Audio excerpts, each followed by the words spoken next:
Un navire rentre au port après une expédition de 2 ans. Leur équipage a navigué jusqu'aux confins du globe, visitant les endroits les plus isolés de la planète. Après un si long moment en mer, le navire ne tient plus que grâce à du goudron et à l'espoir. Avant, il tenait grâce à des clous en fer, mais les marins avaient d'autres usages pour eux. Voici le HMS Dolphin, une frégate de 6e rang capable de transporter 24 canons.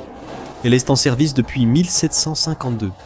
Peu après son lancement, la Grande-Bretagne entra dans la guerre de 7 ans, et le Dolphin partit au combat. Après la fin de la guerre, il a été utilisé à une autre fin. Pendant des siècles, les Européens ont cru en ce que l'on appelle la Terre australe inconnue, ou Terra Australis Incognita, un continent supposé dans l'hémisphère sud qui équilibrerait l'hémisphère nord. L'Australie fut découverte par les Européens au XVIIe siècle, mais beaucoup pensaient encore qu'une autre terre se cachait dans le vaste Pacifique Sud. En 1764, le Dolphin a été envoyé explorer et exploiter cette région inconnue. Commandé par John Byron, le grand-père du célèbre poète Lord Byron, le Dolphin quitta la Grande-Bretagne pour traverser l'Atlantique. Après une escale à Rio de Janeiro et une reconnaissance des îles Malouines, le navire et son équipage partirent vers le sud, rejoignant le détroit de Magellan et affrontant les eaux agitées, à la pointe de l'Amérique du Sud. Le Dolphin entra dans le Pacifique et découvrit des îles de l'actuelle Polynésie française. Toujours pas de Terra Australis Incognita. Déçu, Byron ordonna au navire de se diriger vers l'ouest, atteignant ce qui est aujourd'hui Jakarta, en Indonésie, pour une remise en état, puis contournant le cap de Bonne-Espérance en Afrique. Le Dolphin est revenu en Grande-Bretagne en mai 1766. Bien qu'il n'ait pas trouvé de continent mythique, ils sont revenus avec des rapports sur la faune et la flore trouvées sur ces îles, ainsi que sur les populations autochtones. Le Dolphin avait accompli l'un des tours du monde les plus rapides, mettant moins de 2 ans pour terminer le voyage. Même s'ils n'ont découvert aucun nouveau continent, le voyage du Dolphin suscita tout de même de l'enthousiasme, et en août 1766, le navire, désormais commandé par Samuel Wallace, repartit pour une nouvelle expédition. La traversée de l'Atlantique fut sans incident, mais le Dolphin dut passer 3 mois à contourner la pointe de l'Amérique du Sud. Malgré des vents violents et une mer agitée, l'équipage réussit à cartographier le terrain dans l'une des zones les plus dangereuses de l'océan. Finalement, en avril, ils réussirent à franchir le détroit de Magellan et à entrer dans l'océan Pacifique. Le navire a survécu aux eaux traîtresses, mais l'équipage avait grand besoin de provisions fraîches. Le capitaine Wallace guida le Dolphin au nord-ouest, vers une zone peu explorée du Pacifique, espérant trouver terre pour se ravitailler. Début juin, ils virent des îles dans l'archipel des Tuamotu. L'équipage a fait des provisions de nourriture et d'eau avant de repartir vers l'ouest. Le 18 juin 1767, d'autres terres furent aperçues, et le 23, le HMS Dolphin jeta l'ancre à Tahiti, que Wallace nomma l'île du roi George. Ce fut un immense soulagement, car une grande partie de l'équipage, y compris Wallace, était malade après ces mois passés en mer. Bien sûr, il n'était pas seul. Tahiti était habité par des Polynésiens qui s'étaient installés sur l'île des siècles auparavant. À l'arrivée des grands navires britanniques, ils ont sauté dans leurs pirogues pour accueillir les nouveaux arrivants. Le capitaine Wallace remarqua que leurs pirogues télétransportèrent des Tahitiens, ainsi que des cochons, des poulets et des fruits frais, des provisions indispensables à l'équipage. Wallace a demandé aux canonniers et à 2 aspirants de négocier avec eux lorsqu'ils ont approché le Dolphin. En échange, les Britanniques ont donné aux Tahitiens des perles, des couteaux et des clous en fer, et tiraient au canon s'ils n'obtenaient pas ce qu'ils voulaient. Le 24 juin, selon Wallace, le navire a été encerclé par des centaines de pirogues, qu'il a décrites comme équipées pour la guerre plutôt que pour le commerce. Il affirme que les Tahitiens ont poussé un cri et ont commencé à converger vers le Dolphin, lançant des pierres en pagayant de plus en plus près. Les Britanniques ont ouvert le feu, et les Tahitiens se sont dispersés lorsqu'un boulet de canon a déchiré l'une de leurs pirogues en deux. Les choses se sont apaisées, et malgré une certaine tension, des relations amicales se sont vite créées.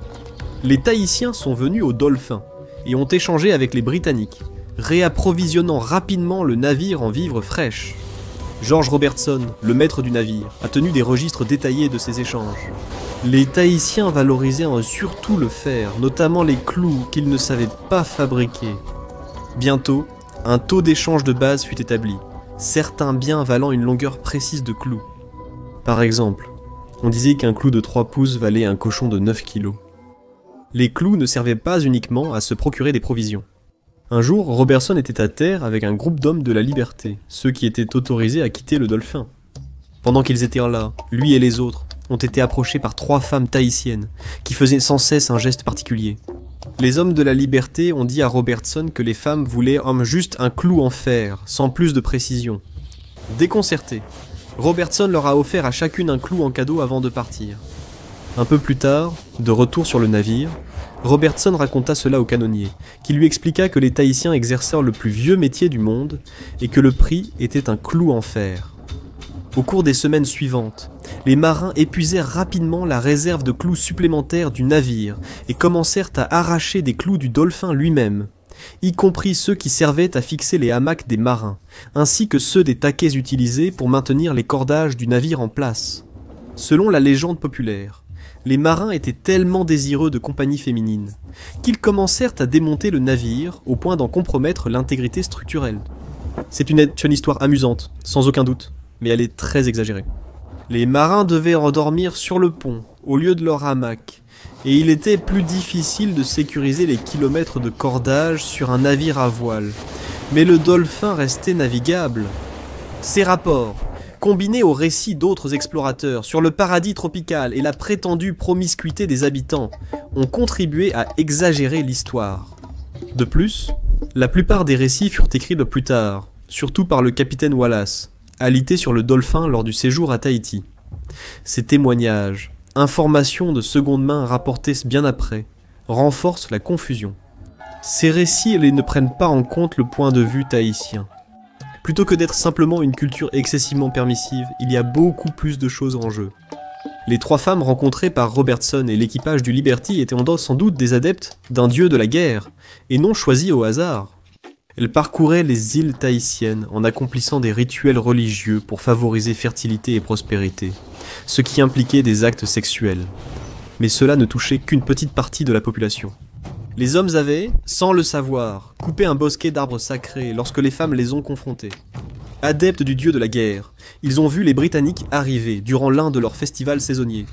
Les Tahitiens ont peut-être cru que les marins étaient d'une certaine manière associés à leur dieu, et les ont inclus dans leurs rituels. Sans langue commune, la confusion culturelle était inévitable. Outre l'intégrité structurelle du Dolphin, un autre problème suscitait une vive inquiétude. Beaucoup d'officiers du navire craignaient que ces activités ne provoquent une épidémie de maladies vénériennes parmi les Tahitiens. Le médecin du navire a confirmé la bonne santé de l'équipage.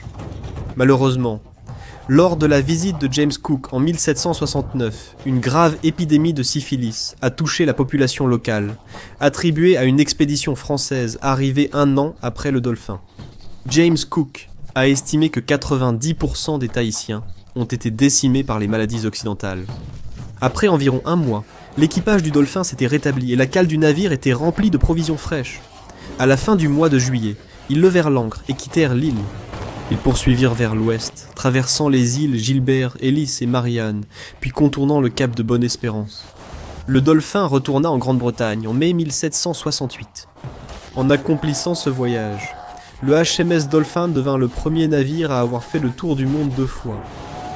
Bien qu'ils n'aient pas découvert la Terra Australis Incognita, ils ont rapporté des informations précieuses sur une partie exotique du monde.